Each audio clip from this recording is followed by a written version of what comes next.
The Galactic Military Academy Xenobiology Lecture Hall fell silent as Professor Zixith activated the holographic display.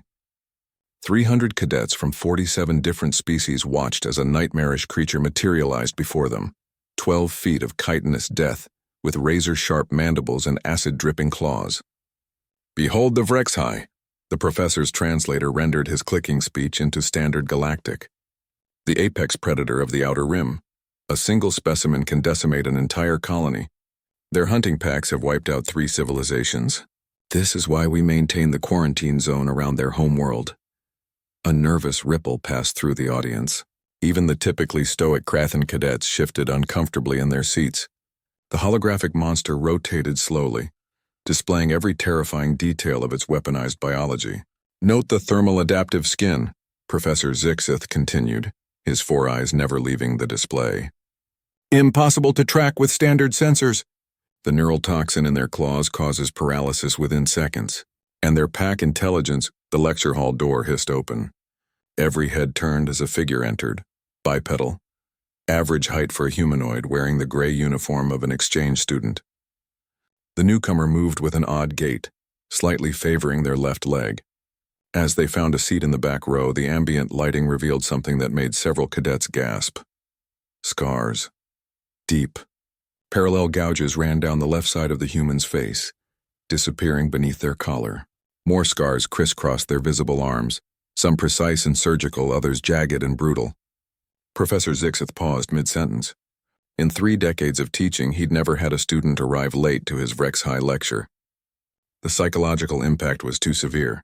Most species required sedatives just to view the hollows.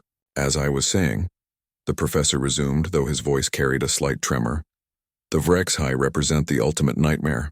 No known species has ever survived a direct encounter." "Actually," the human interrupted, their voice calm and conversational, "they're not that bad once you figure out their blind spot." The lecture hall erupted.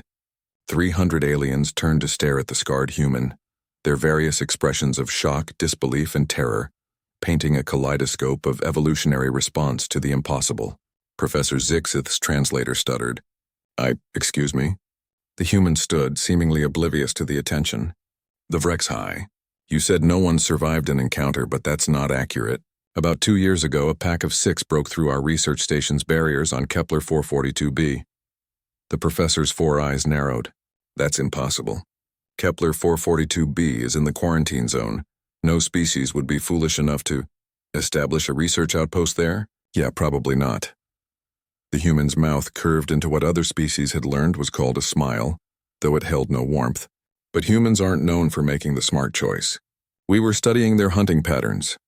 A Keith cadet in the front row released a high-pitched whine of distress. 2 others began exhibiting symptoms of acute anxiety, trembling limbs and rapid breathing. "You're claiming," Professor Zixith said slowly, "that you survived an encounter with a HFY pack?" The human touched the scars on their face absently. "Survived isn't the word I'd use. More like participated in mutual combat. Lost 3 team members before we figured out their weakness." "Weakness?" The word came out as a whisper. "They hunt by sound and thermal signature, right? But their echolocation has a dead zone, about 2 meters directly above them. Their neck joints can't rotate past 70 degrees. The human's eyes, pale and strange by galactic standards, remained fixed on the holographic monster. Also, they're surprisingly flammable." The lecture hall was dead silent except for the soft whimpering of several cadets. Professor Zixith felt his secondary hearts begin racing. "The research station? What happened to it?" "Oh, we lost it. Place was totaled," the human shrugged. "But we managed to take down the entire pack. Turns out when you wound their alpha, the others get angry and sloppy, makes them easier targets." A crystalline delegate in the middle row began glowing with stress patterns. Others were showing clear signs of wanting to flee. "You killed them?" Professor Zixith's voice was barely audible. "Well, yeah. They killed Jenkins, Torres, and Nakamura, so we returned the favor."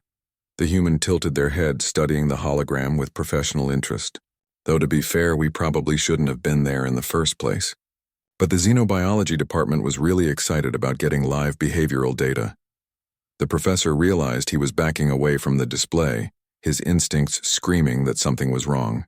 Not with the HFY, but with the creature calmly discussing their extermination.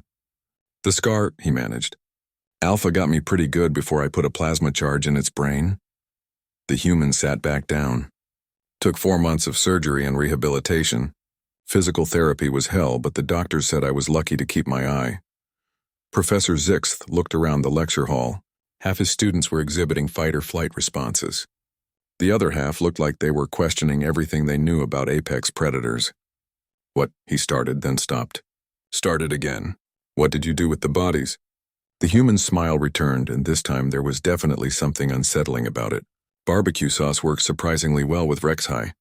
Bit tough, but not bad if you cook it low and slow. The lecture hall emptied in under 30 seconds. Professor Zixith stood alone with the human, the holographic monster still rotating between them. For the first time in his academic career, he wondered if they'd been teaching the wrong species to fear the darkness. The human stood to leave, pausing at the door. Oh, Professor? Next week's lecture on the nightmare swarms of Proxima? I was actually there for the Queen's mating cycle study. Happy to share some field notes.